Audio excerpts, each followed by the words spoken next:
then he said something to me that like, he goes, do you want to see where Tupac is buried? And I'm like, I don't, what do you mean? Because everyone knows Tupac's ashes were spread off the Pacific and Malibu. He's like, oh, yeah, no. For decades, Pac's death has been hip-hop's biggest ghost story.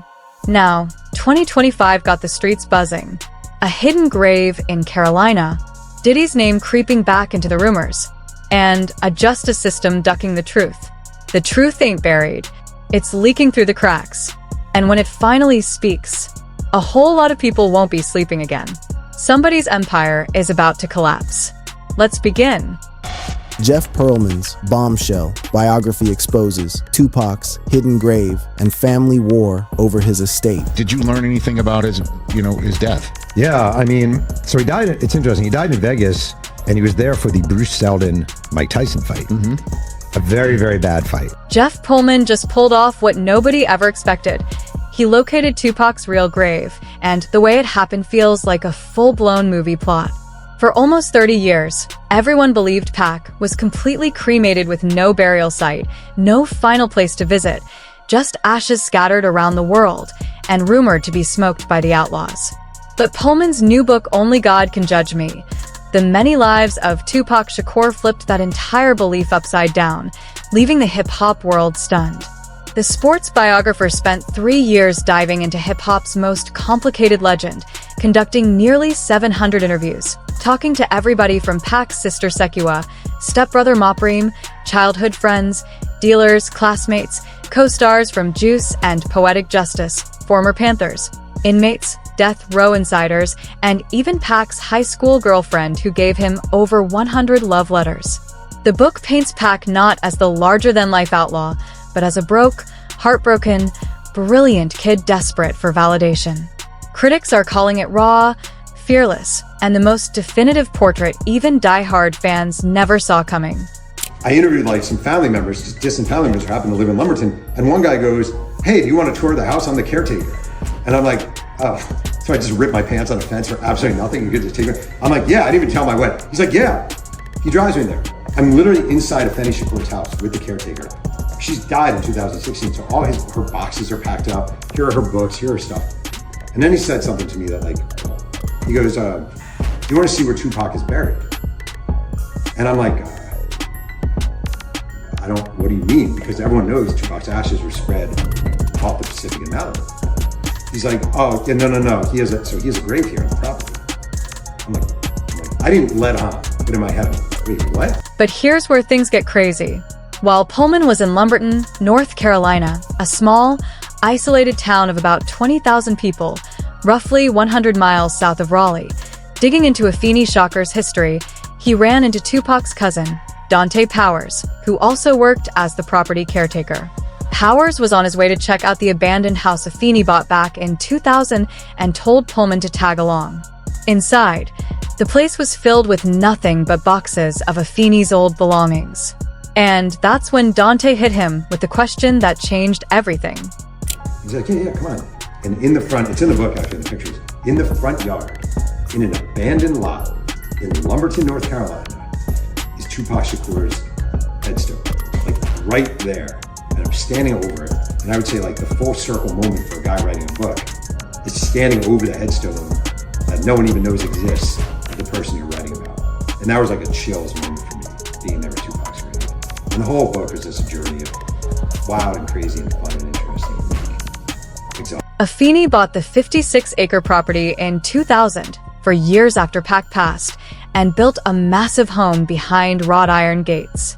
She lived there from 2002 to 2016, even marrying local preacher Gus Davis in 2004, though that ended by early 2016 before she moved onto a Sausalito houseboat.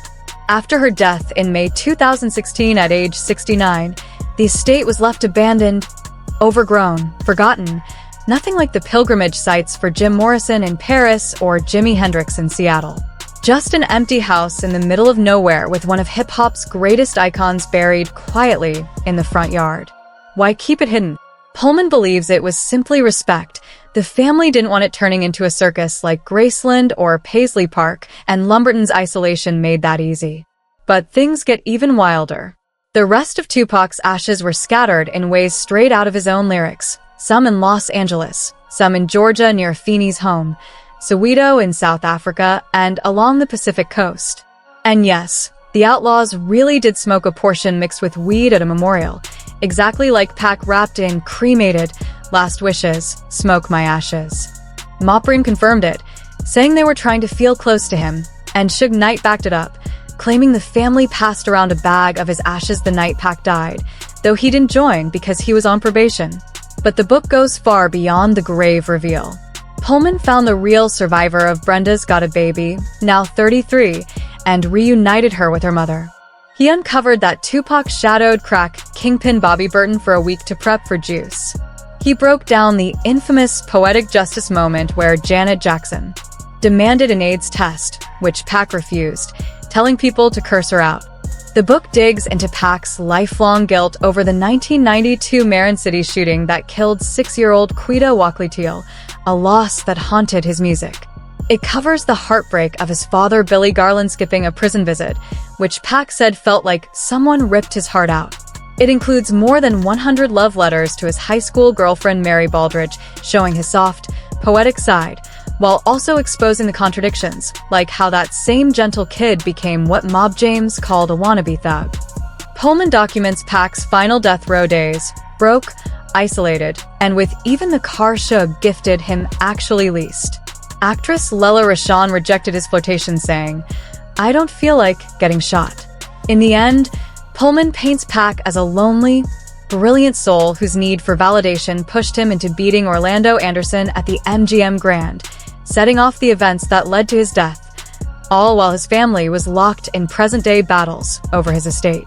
In January 2022, Tupac Shakur and the Tupac Shakur Foundation filed a lawsuit against Tom Whalley, the former Interscope executive Afeni had appointed as trustee. They accused him of blatant embezzlement, claiming he treated the estate like his personal bank account.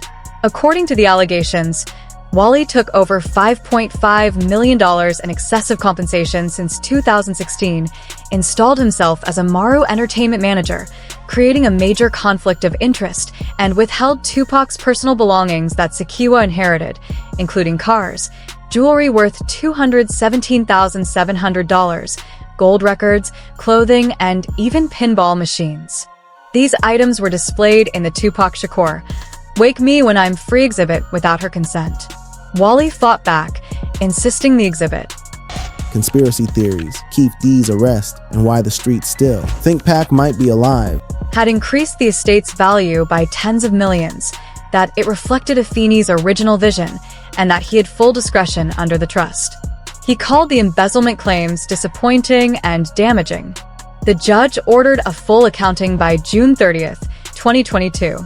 Tequila criticized it as vague and incomplete, demanding an independent CPA audit for transparency and accusing Whalley of running a hide-and-control strategy.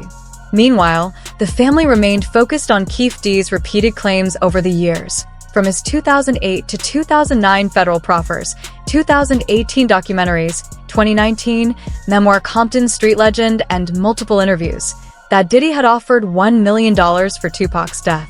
According to Keith D, Diddy allegedly contacted him after the Quad Studios shooting through associate Eric "Zip" Martin, offering anything for those dudes' heads, or mother ****ing millions. Diddy's name appeared 77 times in 2024 court documents and 47 times in a 2025 DEA transcript. He has consistently denied the claims, calling them false and ridiculous since 2008. The Las Vegas Metropolitan Police Department has stated that Diddy was never a suspect, but Mopin Shakur told media the family is now seeking new answers. If Spiro's ongoing investigation uncovers evidence, criminal charges, or a wrongful death lawsuit could follow. For now, everything remains under private investigation with no public breakthroughs. The fact that Tupac's family brought in one of the nation's top attorneys shows just how seriously they are taking Keith D's allegations. And while these revelations about Tupac's estate and his remains are explosive, they're really just the opening act to the even wilder conspiracy theories and legal drama that have kept this story alive in the streets and courtrooms for over 3 decades.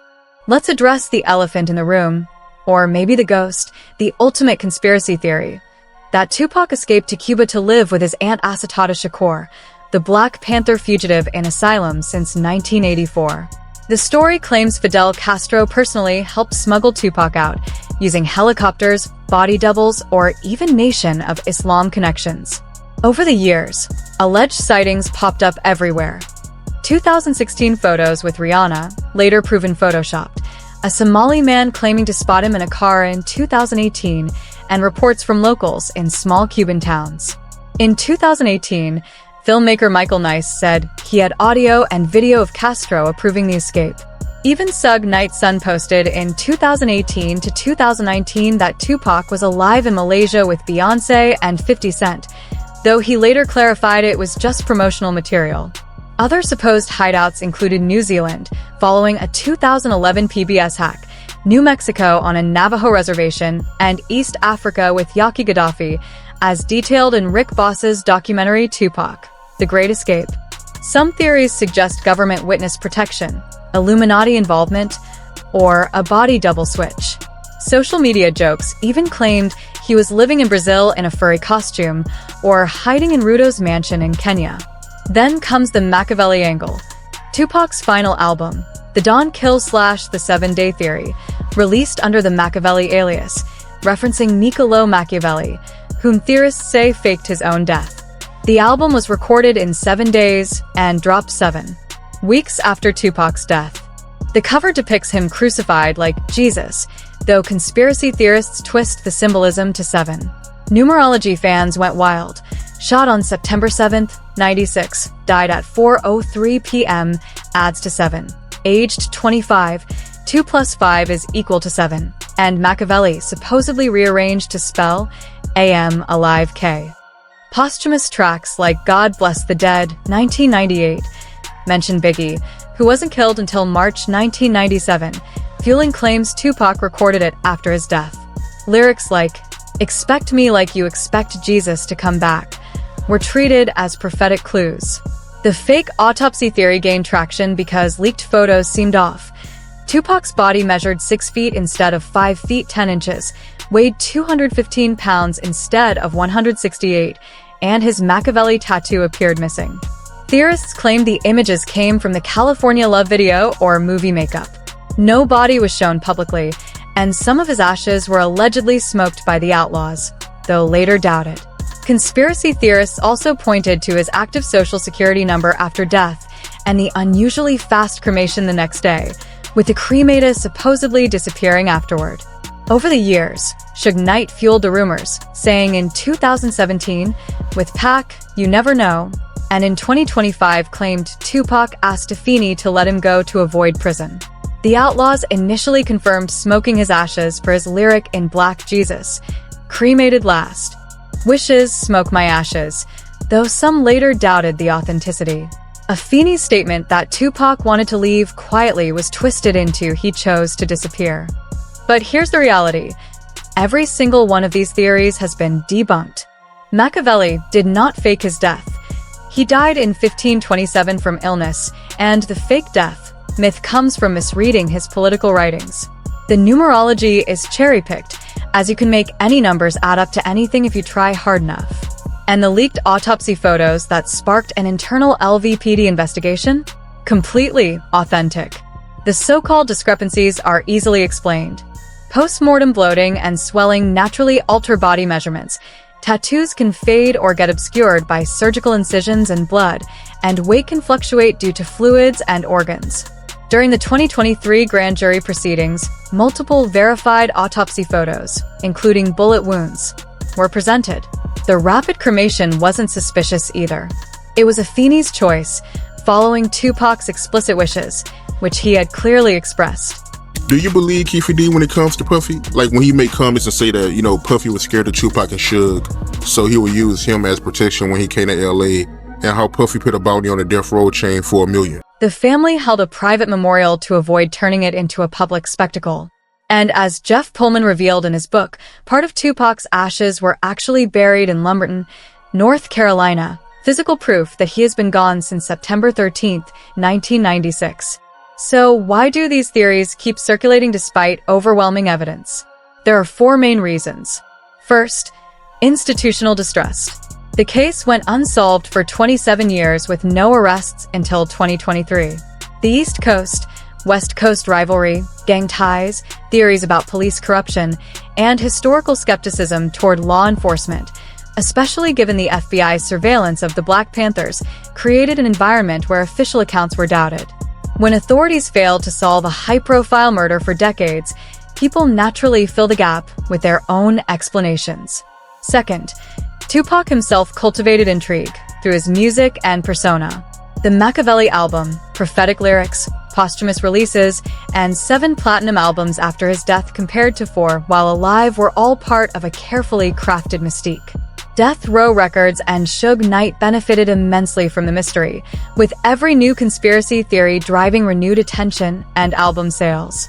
Meanwhile, real law enforcement work continued behind the scenes.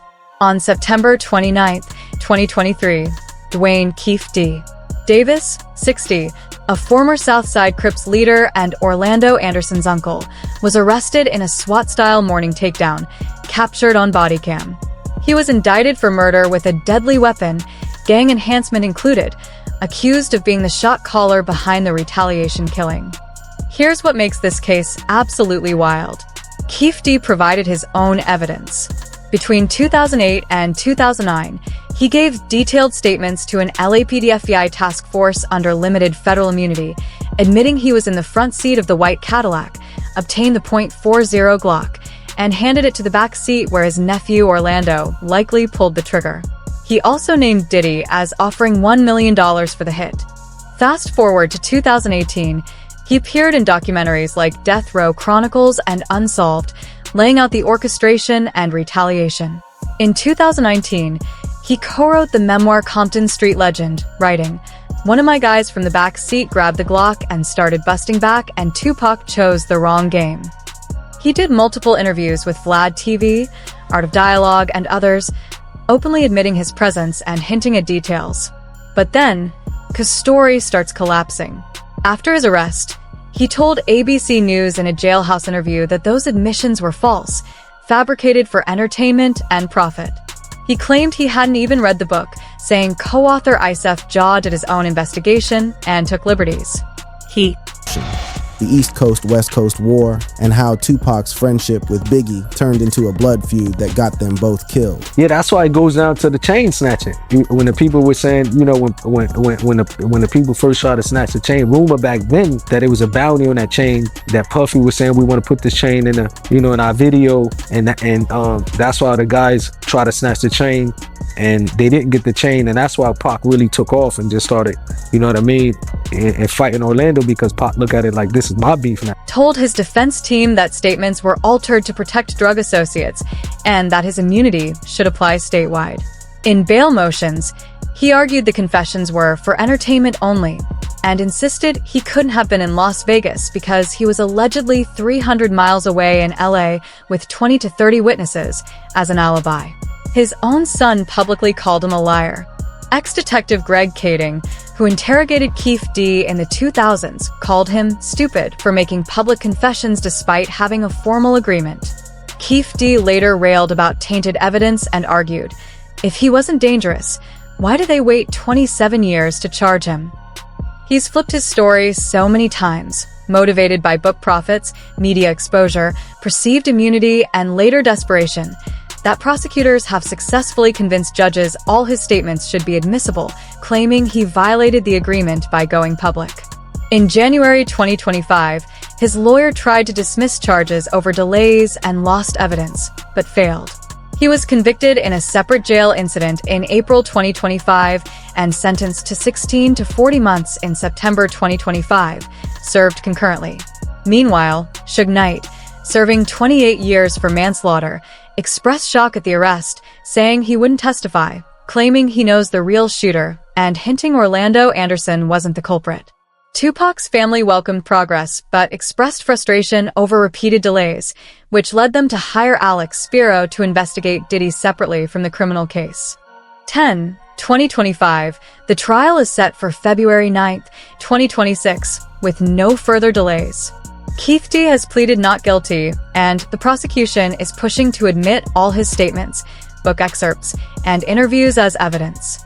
Former detectives like Greg Kading have said a guilty verdict would officially close the case, but until then, it remains technically unsolved. To truly understand how we reached this point, why Tupac was murdered, and why it took 27 years to charge anyone, you have to go back to the rivalry that sparked it all. The official story goes that Tupac Shakur was killed in a gang retaliation after he and Death Row affiliates confronted Orlando Anderson at the MGM Grand. Hours later, the Southside Compton Crips rolled up in a white Cadillac and opened fire on Suge Knight's BMW at a Las Vegas Strip traffic light. But that was just the spark. The bigger story? Tupac's murder was the explosive climax of a 2-year war between East Coast and West Coast hip-hop, a feud he and the notorious B.I.G. turned into one of the most dangerous beefs in rap history. What began as friendly competition between regions quickly escalated into a corporate-backed gang war, with real gang ties, million-dollar bounties, and diss tracks that sometimes ended in death. The East Coast, West Coast rivalry existed before Tupac and Biggie, but they became the faces and ultimately the casualties. Hip-hop was born in the Bronx in the 1970s, sparking East Coast pride. By the late 80s, West Coast gangster rap exploded thanks to NWA's Straight Outta Compton in 1988, spotlighting Compton's street life and gang culture. Early shots were fired in 1991 when Bronx rapper Tim Dog released __Compton, dissing NWA. Dr. Dre fired back on The Chronic in 1992, taking aim at Tim Dog and Eazy-E. The corporate side made it deadly. Death Row Records, launched in 1991, signed Dr. Dre and Snoop Dogg, with Suge Knight linking the label to the mob Pyru Bloods. Meanwhile, Puff Daddy's Bad Boy Records, founded in 1993, signed Biggie and Craig Mack, employing Southside Crips for security. For West Coast artists, East Coast media often undervalued their work. Stations like Power 106 ran slogans like, "Where hip-hop lives," asserting regional dominance. With gang affiliations on both sides, label beef wasn't just music, it was Bloods versus Crips with millions on the line. The Tupac-Biggie story makes it even more tragic because they started as friends. Both born in New York, Tupac in Harlem, 1971, and Biggie in Brooklyn, 1972, they met in spring 1993. Tupac was already established with albums like Tupacalypse Now and films like Juice. Biggie was the rising star. Tupac welcomed him into his Los Angeles home, taught studio techniques, let him crash on his couch, and gave career advice. Biggie even asked Tupac to manage him, but Tupac said, "Nah, stay with Puff. He'll make you a star." In August 1993, Tupac gifted Biggie a bottle of Hennessy at a Maryland show. Biggie later called Tupac a real friend. Everything shifted on November 30th, 1994, at Quad Studios in Manhattan. Tupac arrived to record with Little Sean, only to be confronted by Junior Mafia, Biggie's crew. 3 armed men robbed him and shot him 5 times, in the groin, hand, and head. As he was wheeled out, Tupac saw Biggie, Puff Daddy, and Lil Cease upstairs, acting casual. To Tupac, it looked like they either set him up or knew the attack was coming.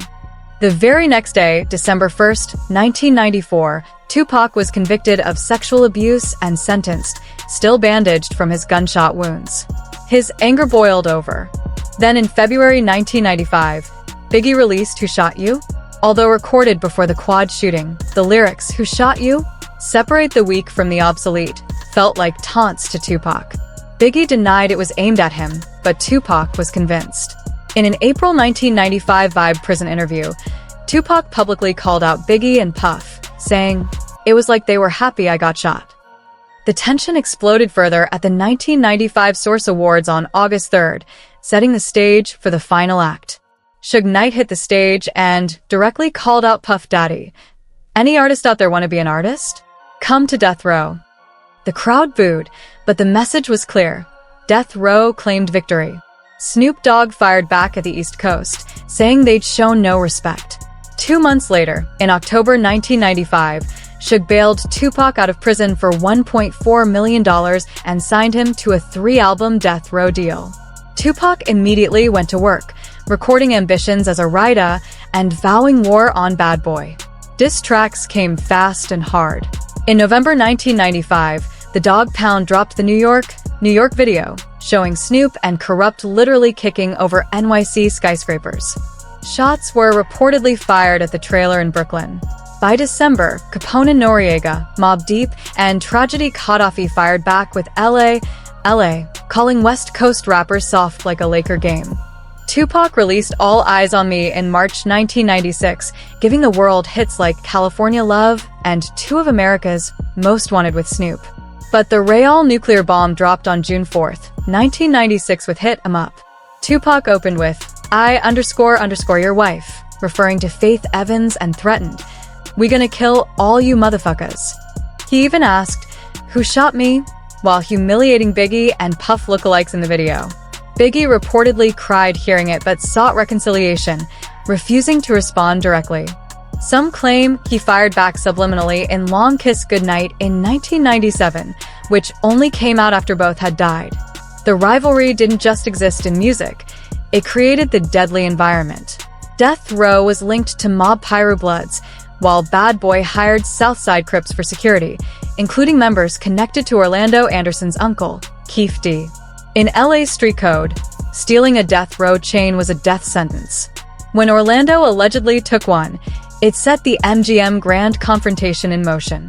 Tupac publicly wore blood red, openly threatened Bad Boy and the Crips, and confronted Orlando on camera hours before the shooting. Keefe D has long claimed that Puff Daddy offered $1 million for Tupac's death, allegedly relayed through Crip middleman Eric Zip Martin. Whether true or just exaggeration for book sales, the climate of threats, gang ties, and label warfare meant the MGM fight wasn't just about a stolen chain. It was about asserting Death Row/Blood's dominance over Bad Boy/Crips. The Cadillac shooters weren't simply avenging Orlando. They were striking at the entire East Coast/West Coast war.